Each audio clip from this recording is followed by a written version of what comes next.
तुझे गिरना है, चाहे मरना है या चाहे छलांग लगानी है, do whatever you want. You are wearing our country shirt and doing these cheap stunts just to disgrace us and to getting out your likes out of it. Doing these stunts by disgracing our country's name won't help you, moron, curse on you. सही कहते हैं लोग, पैसा आ भी जाए लेकिन उसकी गैरत और अक्ल नहीं मिलती फिर भी। खुश आमदीद सलाम, मैं हूं मिडिफाइड, the first and only unbiased Pakistani YouTube news channel. और आज हम सबसे पहले बात करने वाले हैं कि डक्की भाई को किस वजह से इतनी ज्यादा हेट मिलना शुरू हो गई है एकदम से। डक्की भाई ने अपने चैनल पे एक व्लॉग अपलोड किया जिसका टाइटल था बहुत बुरी तरह हार गए इंडिया वर्सेस पाकिस्तान इन स्टेडियम, इंडियन ने रोस्ट कर दिया। अब इस वीडियो के अंदर बेसिकली वो मोमिन साकिब की तरह हरकतें कर रहे थे जैसे मोमिन साकिब ने अपने टाइम में की थी, वो भाई मुझे मारो मुझे मारो। लेकिन लोगों के मुताबिक वो तो नेचुरल एक्टिंग थी, लेकिन डक्की भाई जो थे वो ओवर एक्टिंग कर रहे थे। जैसे कि आप लोग कमेंट पढ़ सकते हैं। एक कमेंट में मारिया इमरियाज कहती है मोमिन साकिब ना बनो तुम, कहाँ वो और कहाँ तुम बदतमीज इंसान जिसको गालियां देने के अलावा कुछ आता नहीं, मोमिन को ही करने दो ये सब, उसी पर अच्छा लगता है। और जैसे मैंने आप लोगों को कल भी बताया था कि फुकरा इंसान और डक्की भाई के साथ क्या मामला हुआ था ट्विटर पे, कि किस तरह लोगों के मुताबिक डक्की भाई को फुकरा इंसान ने डिसऑन कर दिया था। इसी तरह इस वीडियो के नीचे भी इस तरह के काफी ज्यादा कमेंट्स थे। जुनेद कहते हैं डक्की बहुत बेशरम है, फुकरा ने लिटरली बीफ खाने के लिए इसको ट्विटर पे डिसऑन कर दिया, ये फिर भी 600 रुपए खर्च करके उसके पास जा रहा है। What an irony. हा। आप लोग इसके बारे में क्या कहते हैं कि क्यों हो रहा है सारा कुछ, मुझे कमेंट सेक्शन में जरूर बताइएगा। नेक्स्ट बात कर लेते हैं असद फ्रॉम असद निमरा। क्या असद ने एक बंदे को स्कैम कर लिया 5000 के लिए? तो असद ने अपने channel Nimra and Asad vlogs पे एक वीडियो अपलोड की जिसका टाइटल था हिना की फ्लाइट मिस हो गई, जिसके अंदर उन्होंने Q&A की अनाउंसमेंट की। लेकिन इसी के नीचे एक बंदा ये क्लेम कर रहा था कि उनको स्कैम किया गया असद की तरफ से। अब्दुल नाफिर व्लॉग कहते हैं ओ भाई आपने 5000 हमसे लिया है प्रमोशन के लिए, वो नहीं किया, आपकी मेहरबानी होगी हमारे पैसे वापस करो, आप हराम ना खाओ। जिसको असद ने खुद एज अ जोक लिया और आगे लिखा 5000 हा। इस पर अगले बंदे को यानी कि अब्दुल नाफिर व्लॉग को काफी गुस्सा चढ़ा। उन्होंने कहा आप सच में हराम खोर लोग हो और अपने बेटे को भी हराम खिलाते हो, शर्म करो, आप लोगों को शर्म नहीं आती। और आगे कहते हैं इंशाल्लाह तुम्हारी औलाद पे सख्ती आएगी, हमारे पैसे तुम दोनों मियाँ बीवी ने नाजायज खाए हैं, कोई बात नहीं अल्लाह तो है। जिस पर आगे से असद दोबारा से रिप्लाई करते हैं बेशक अल्लाह है और देख रहा है, कौन झूठ बोल रहा है और तेरे कहने से सख्ती नहीं आएगी। आगे जाते हुए अब्दुल नाफिर व्लॉग फिर से इसी बात को एक्सप्लेन करते रहे कि आप लोगों पे सख्ती आएगी। आप लोग पढ़ सकते हैं उन्होंने क्या लिखा है। इस पे आप लोगों को क्या लगता है कि असद ने स्कैम किया होगा? अगर किया होगा तो क्यों किया होगा, मुझे कमेंट सेक्शन में जरूर बताइएगा। आगे बात करते हुए बात कर लेते हैं कंवल आफ्ताब और जुल्करनैन के बारे में। इनको आप लोग जानते होंगे कि ये टिकटॉक पे काफी ज्यादा मशहूर थे और फिर उन्होंने यूट्यूब भी शुरू कर दिया था। लेकिन रिसेंटली कुछ टाइम से लोगों का ये कहना है कि कंवल आफ्ताब जो है उनके शौक बदलते जा रहे हैं, यानी कि मेल अटेंशन वो क्रेव कर रही हैं, जिसकी वजह से काफी लोग जो उनको देख रहे हैं उन पे बैड इन्फ्लुएंस पड़ रहा है, खासतौर पे लड़कियों पे। तो जुल्करनैन सिकंदर ने अपने चैनल पे एक व्लॉग अपलोड किया जिसका टाइटल था अब्बू ने मेरे बेस्ट फ्रेंड की छितरोल कर दी, चपेड़े मारी। इस व्लॉग के अंदर काफी लोग ये मेंशन कर रहे थे कि कंवल आफ्ताब जो है वो मेल अटेंशन क्रेव करती हैं। जैसे मानो बट कहती हैं Kanwal with all the boys as usual हा एंड सिटिंग विद नॉन महरम इंस्टेड ऑफ हर महरम। बेसिकली हुआ ये था कि ये गाड़ी में कहीं पे खाने पे गए हुए थे और हुआ ये था कि कंवल आफ्ताब जो है वो आगे बैठी हुई थी और उनका हस्बैंड जो है वो पीछे बैठा हुआ था। सिर्फ यही नहीं, एक और कमेंट में मैंने भी इसके काफी व्लॉग्स में नोटिस किया कि जुल्करनैन का फ्रेंड्स की गैदरिंग में कंवल अकेली होती है और जरूर गाती है, इसकी हरकतें भी अच्छी नहीं लग रही होती। और इसके अलावा ये भाई भी जो है वो थोड़ी सी वल्गर लैंग्वेज इस्तेमाल कर रहे हैं। आप लोग पढ़ सकते हैं कि इन्होंने क्या लिखा है। अगर आप लोग जुल्करनैन सिकंदर को देखते हैं तो आप लोगों ने क्या इस बात को नोटिस किया है? पिछले कुछ व्लॉग्स थे, मुझे कमेंट सेक्शन में जरूर बताइएगा। अब बात कर लेते हैं शहर में देहात के बारे में। तो काफी टाइम से शहर में देहात इस चीज का इंतजार कर रहे थे कि कब जो है उनका पप लाइन आएगा और अब वो आ चुका है। लेकिन अभी भी लोग खुश नहीं है। लोग ये कह रहे हैं कि आपने तो पैंथर का कहा था पहले। जैसे मुसाब शाह कहते हैं can you give us update about panther, it's been very long time we did not see, so please can you visit one day to home you give panther. एक और जगह पे एन गिल चैनल कहते हैं brother nice to lion again in your zoo, can you give us update about panther, it's been very long time we did not see, so please can you visit one day to home you give panther. Basically same बात ही की है इन्होंने भी। तो अगर इनके panther के बारे में कोई अपडेट आएगी मैं आप लोगों को बता दूंगा। अब बात कर लेते हैं राबिया फैसल फ्रॉम सिस्ट्रोलॉजी के बारे में। तो उन्होंने अपने चैनल पे एक व्लॉग अपलोड किया जिसमें वो काफी ज्यादा कंफ्यूज लग रही थी इस वजह से कि उनका ब्लू टिक जो था इंस्टाग्राम से वो रिमूव हो गया था और उनको इस बारे में पता नहीं लग रहा था कि वो किस तरह रिमूव हुआ है। लेकिन आई एम श्योर कि आप लोग में से काफी लोग ये जानते होंगे कि आप सब्सक्रिप्शन बेस्ड भी हो चुका है ब्लू टिक, और यही बात उनको बाद में जाके पता चली कि एक्चुअली ब्लू टिक जो था वो उन्होंने परचेज किया हुआ था मेटा से, जिसकी सब्सक्रिप्शन ही एंड हो गई है। यही थोड़ी सी स्टोरी थी, इसमें कोई ज्यादा बड़ा रॉकेट साइंस नहीं थी। अब बात कर लेते हैं इंडिया वर्सेस पाकिस्तान का फाइनली मैच हो चुका है और उसके रिजल्ट के बारे में। आई एम श्योर कि आप लोग सुनना तो नहीं चाहेंगे लेकिन सच्चाई का सामना फेस करना पड़ता है। जैसा कि आप लोग देख सकते हैं कि पाकिस्तान जो है वो 228 रन से हार चुका है, जिसपे हमारे नेबर कंट्रीज ने काफी मजे के रिएक्शन दिए। लक्ष्य चौधरी कहते हैं Babar Azam is number 1 against number 10 teams only.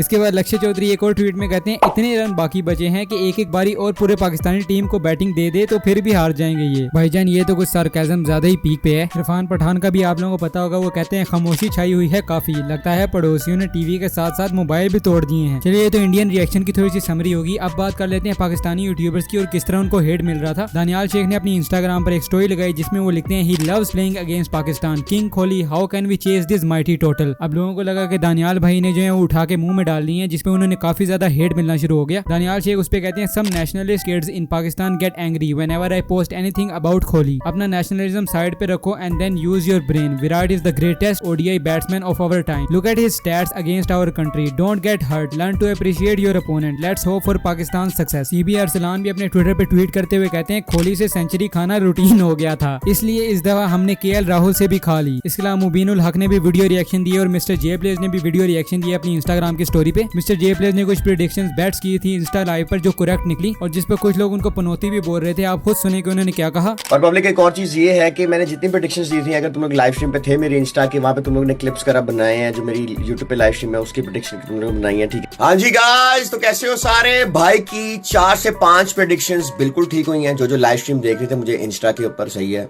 लेकिन लोग मुझे कह रहे हैं कि भाई तू पनौती है। लेकिन मैं तुम लोग को बात चलूं, जो मेरी प्रेडिक्शन होगी वो ठीक होगी। मैंने आपसे ठीक घंटा पहले लाइव स्ट्रीम आया था इंस्टा पे, मैंने बोला कि 150 से ऊपर पाकिस्तान नहीं करेगा। घंटे से भी पहले बोला, वो ठीक हुई। मैंने बोला बाबर आजम 30 से नीचे आउट होगा, वो भी ठीक हुई। मैंने बोला ओपनर्स 3 ओवर्स के अंदर पहला आउट होगा, और बीच में भी 1-2 प्रेडिक्शंस दी हैं बंदों की, वो भी ठीक हुई लाइव स्ट्रीम पे। अब ये कैसे है मान लो जे प्लेस को, उसकी प्रेडिक्शंस। और सबसे बड़ी प्रेडिक्शन 2 दिन पहले कि इंडिया जीतेगा, वो भी ठीक हो। Love you.